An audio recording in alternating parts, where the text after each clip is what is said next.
どうも皆さんこんにちは。今日は私がいつもやっている写真撮影についてのフリートークみたいな感じです。インスタグラムの方でいただいた質問への回答と合わせてやっていきます。まずどういう視点で被写体を探してますかっていうような内容の質問。これまでにも複数いただいてたんですけれども、ちょっと一言では言い表せないので、回答動画作りますねなんていうふうに言っていたんですけど、ついついそれ先延ばしになってたので、まずは今日は前半でどういう視点で被写体を探してますかについてまずお話をして、その後後半で今回募集した質問への回答をやっていきます。それでは早速始めていきます。まずこのチャンネルを見たのが今回が初めてで、私の写真のタイプを知らないっていう方、私のインスタグラムを先に見ていただくと、この後の話が分かりやすくなると思うので、ぜひ一回ちらっと見てみてください。ちなみにここのところコロナ自粛だったっていうこともあって、撮影にふらふら出かけてられないので、もう何年も前に撮った夜景とか風景の写真を再現像して最近のフィードにアップしていました。今回の話はその風景とか夜景っていうジャンルの話ではなくて、普段街中で撮っているストリート写真っていうのかな、そういう系統の写真の話です。そもそもこういう写真を撮り始めたのはこの2冊の写真集に出会ってからです。このチャンネルではすでに何回もこの話を出しているので、前から見ていただいている方には繰り返しになっちゃうんですけど、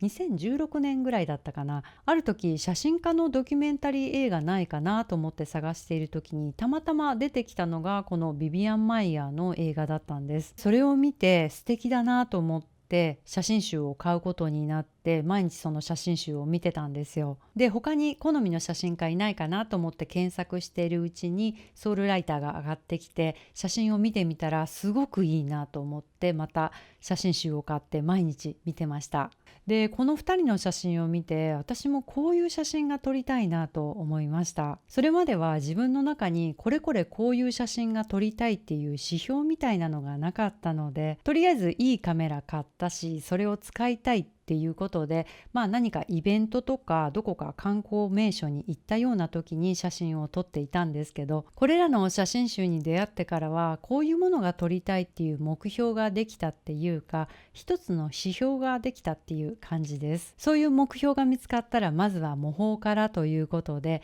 写真集で見た構図とか視点とかを真似して撮ってみるっていうのを繰り返していたら、今みたいな写真の撮り方になっていたっていう感じです。その他の写真家の写真集もいろいろ買ってるんですけど、また後ほど何冊か紹介しますね。その中でもこの2冊は私の基本教科書みたいになっていて、何年経っても今でも頻繁に見ています。ちなみにこの2人の写真集はこの辺もすごくいいので、興味がある方はぜひ見てみてください。今日の話に出てくる製品のリンクはこの動画の説明欄にまとめて載せておきます。ここら辺の写真集を見て影響されると、誰でもそういう視点になってくると思うんですけど、私が目が行くものは何かと今改めてピックアップしてみました。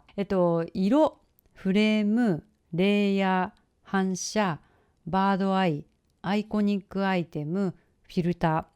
あたりなんですけど、どれも特に変わったものではなくて、写真の基礎っていうか皆さん気にしていることと同じだと思います。あとさらに当たり前なところで言うとライトです。まずカラーについては、こういうポイントカラーっていうのか、パッと目を引く色ですね。なんか自分の写真こうやって見返してたら無意識なんですけど、黄色が多いなっていうふうに思いました。で、次のフレームなんですけど、フレームインフレームっていうのかな、分かりやすいものだとこういう感じです。構図の中にフレームを作ってしまうので、なんか覗いているっていう感じが出ますよね。あと結構大きな面積を一色でフレーミングしちゃうっていうのも面白い構図になるので好きです。次のレイヤーっていうのは今話したフレームにも関連してくるんですけど、例えばこの写真、これは洋服屋さんのショーウィンドウを通して奥の通行人のシルエットに焦点を合わせているんですけど、手前にショップの名前のプリントが赤字であって、その奥にかけてある洋服があって、そのさらに奥に通行人の姿があって、そこに黄色いライトがあってって、いくつもレイヤーが重なることによってなんかちょっと不思議な感じになりますよね。で、次反射です。反射っていうとこういう水面反射が頭に浮かびやすいんですけど、それ以外にも街中のガラスとか鏡とかの反射っていうのもありますよね。さっきのこの写真もレイヤーと反射のコンビネーションになってます。窓の反射です。あとこれもショーウィンドウの反射で、これの場合はシャッタースピードをちょっと長めにしてわざと少しブレを加えたっていう反射とスローシャッターのコンビネーションです。で次のバードアイは上から下を見下ろすっていうことで、こんな感じの写真です。上から見下ろすっていうだけじゃなくて下から見上げるっていうのももちろんありなんですけどね。次のアイコニックアイテムっていうのはソウルライターで言うと傘とか水滴とかそういうのが分かりやすいんですけど、何でもいいんですけど、とにかく自分が気になるアイテムを被写体にするっていう感じです。私は帽子をかぶっている人が何人か揃って並ぶとついそれに目がいっちゃうっていうのがあったりします。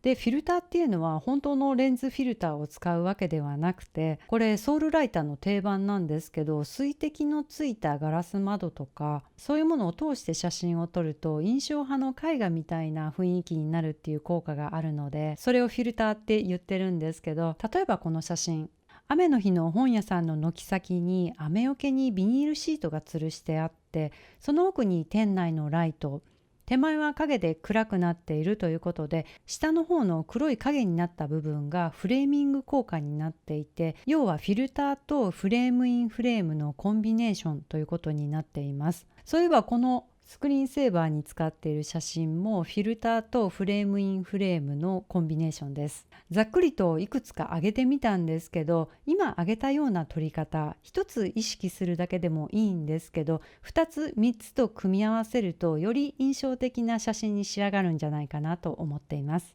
今回質問に答えるっていうことで改めて言葉にしてみたんですけど、いつもはこんな風に細かく考えて撮影をしているわけではなくって、もう本当感覚的にやっていることなので、何かちょっとね言い漏れていることがあるかもしれないです。じゃあ次は Q&A をやっていきます。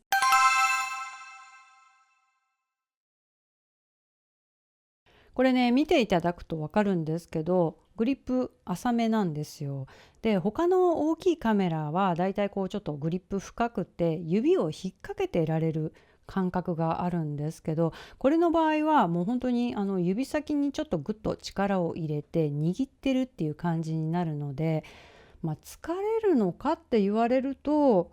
大きめのカメラの引っ掛ける感に比べると、ちょっと指に力は必要かなとは思うんですけど、私は今までこれが疲れるとか考えたことはないですね。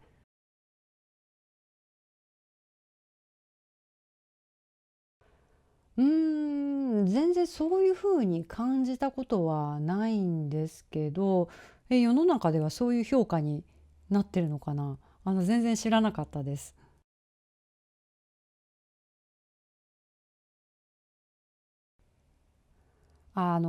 これはね答えになるかどうかわからないんですけど、そういう時は私結構すぐに諦めます。無理やりどうにかしようと思って撮ったものって後で見てもやっぱり無理があって自分の中でピタッと来ないんですよ。なので瞬間的にあれこれちょっと違うなと思ったらもう撮らないです。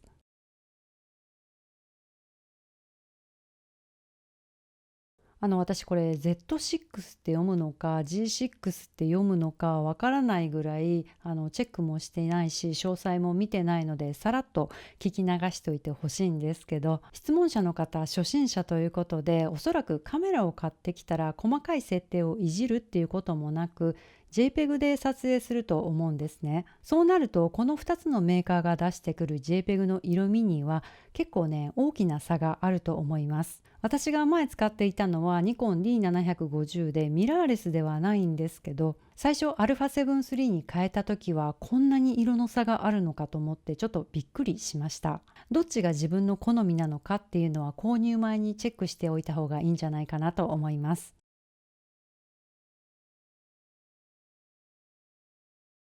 カメラを始めた当初は風景写真も撮ってたんですけど、近年はストリート写真が楽しくなったので全然風景写真撮りに行かなくなりました。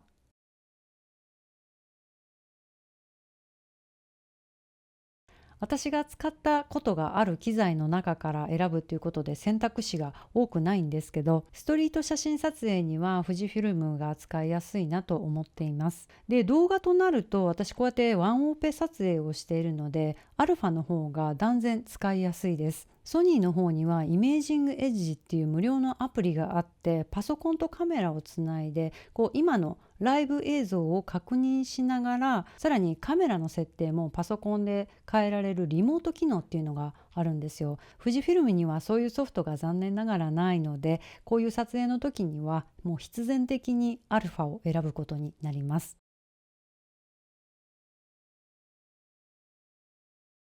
このチープっていうのがどのレンジを意味しているのか、私とギャップがあるかもしれないので具体的に言えないんですけど、私ゴドックスの製品はそのクオリティに対して価格はね低めに設定してくれてるなと思います。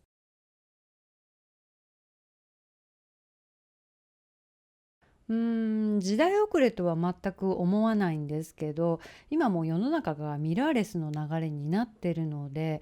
あえて今からわざわざ一眼レフを買おうっていう気持ちにはならないですね。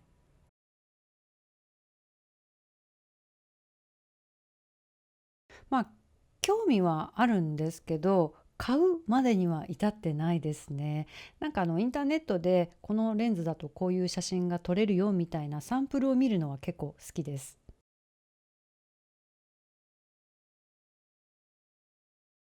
プロの写真を見まくりますよね。そしたら今度写真を撮りまくりますよね。で、撮ってきた写真を今度は見まくります。まあ勉強でいうところの予習、実習、復習ですよね。予習でプロの写真を見まくりますよね。そして実習で撮りまくる。で、復習っていうのは自分が撮ってきた写真をよーく見て、良かったところ悪かったところっていうのをリストアップしていって、次からの撮影に生かします。私 JPEG で写真を撮っていた時っていうのはあんまり細かく自分の写真をチェックしてなかったんですよ。自分が気に入ったものをピックアップしたらそれっきりで終わっちゃうっていう、それが老現像をするようになって、毎回撮ってきた写真を大きなパソコンの画面で一枚一枚一から現像をしていくので、必然的に自分が撮ってきた写真をじーっと見る時間が増えたんですよ。そしたら直さなきゃいけないっていうところがねどんどん見えるようになってきて、次からそういう失敗をしないようにって気をつけるようになりました。たくさん撮るっていうのももちろん大切なんですけど、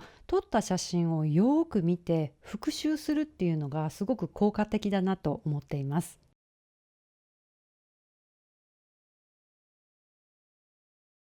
そのレンズ自体が好きなのか、それともその焦点距離が好きなのかっていうのは自分でもいまいちよくわからないんですけど、富士フィルムの XF56mmF1.2 は本当よく使ってます。あとソニーの方は2本しか持ってないんですけど、 55mmF1.8 は結構気に入ってます。あとそれからニコンを使っていた時にタムロンの 35mmF1.8 っていうのがねすごく気に入っていて、それを手放す時は結構ね後ろ髪引かれちゃいました。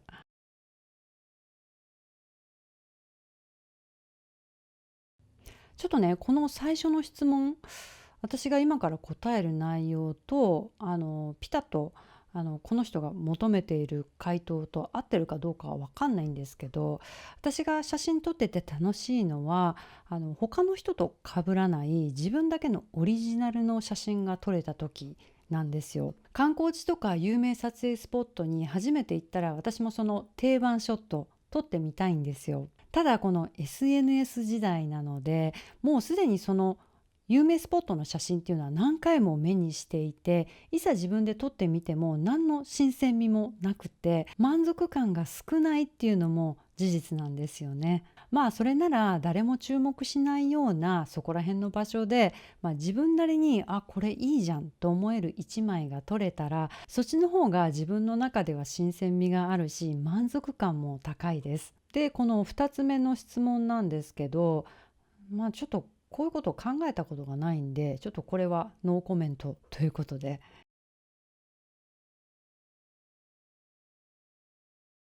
これ私昔自分の動画の企画でニコン D750 と XT2 のローライト比較やったんですけど、もう明らかに D750 の方がノイズは少なかったっていうのは覚えてます。ただね、どの動画の中でやったのかっていうのはもう覚えてないです。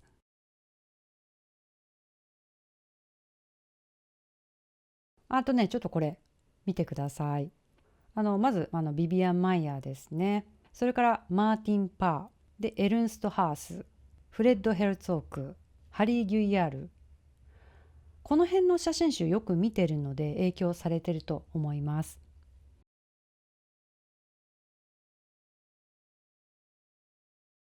あのね、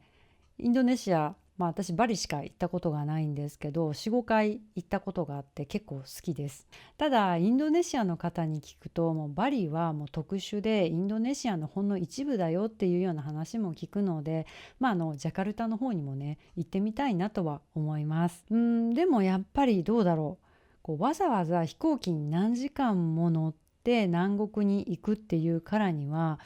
どっちかっていうとやっぱりリゾートっぽい雰囲気を写真に撮りたいなとは思いますけどね。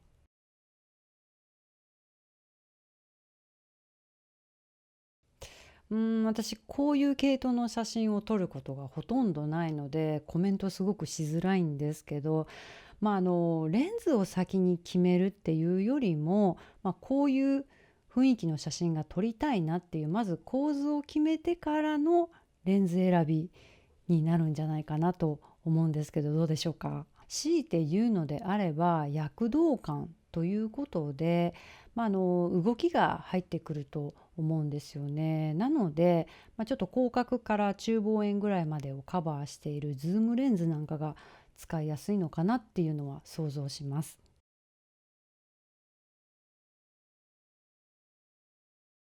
これね、すごく多い質問の一つなんですけど、もう全然大した答えじゃないんですよ。使いたいレンズによってカメラを決めているっていう感じです。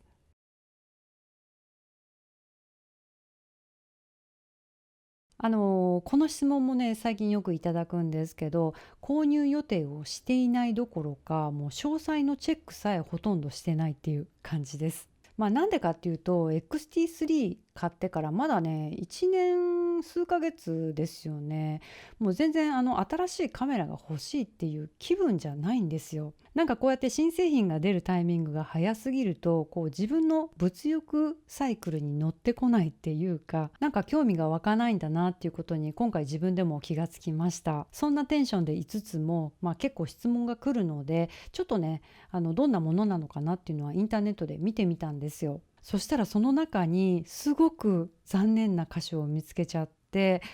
さらにテンション下がっちゃいました。私 XT2 の時から過去の動画の中でも何回も言ってるんですけど、このね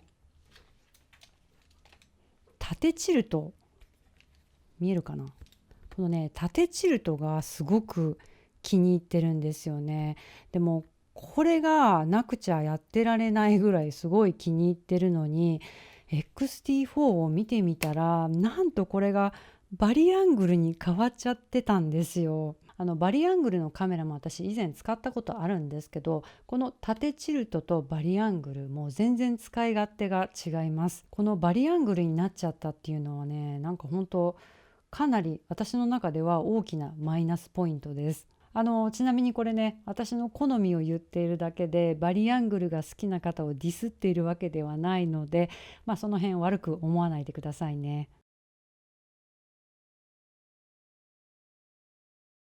これはね、ちょっと前に私のインスタグラムストーリーズの方で、こんなレンズが届きました。そのうちレビューしますってアップしてた記事についてのことなんですけれども、そのレンズ届いたのがコロナ自粛期間中だったので、外にサンプル写真を撮りに行くことができず、メーカーさんとお話をしてコロナ明けまで待ちましょうねということになってたんですけれども、その期間中にメーカーさんの方からちょっと改善したいところがあるので、今回動画なしにしましょうっていうことで結局使わずじまいで動画作成案が頓挫しちゃったんですよ。また改善されれば送ってきてくれるかもしれないのでその時を楽しみにしていてください。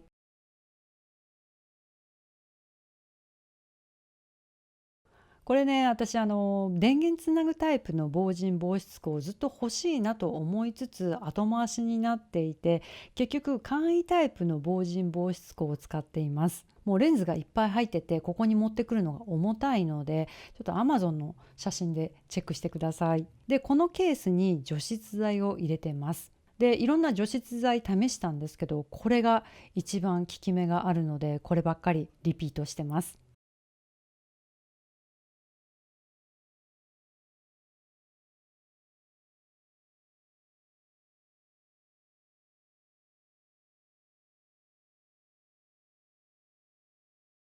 さて、今日はここまでです。動画の内容を気に入ってくださった方は、ぜひまたいいねボタンで教えてください。それからインスタグラムの方もぜひチェックしてみてください。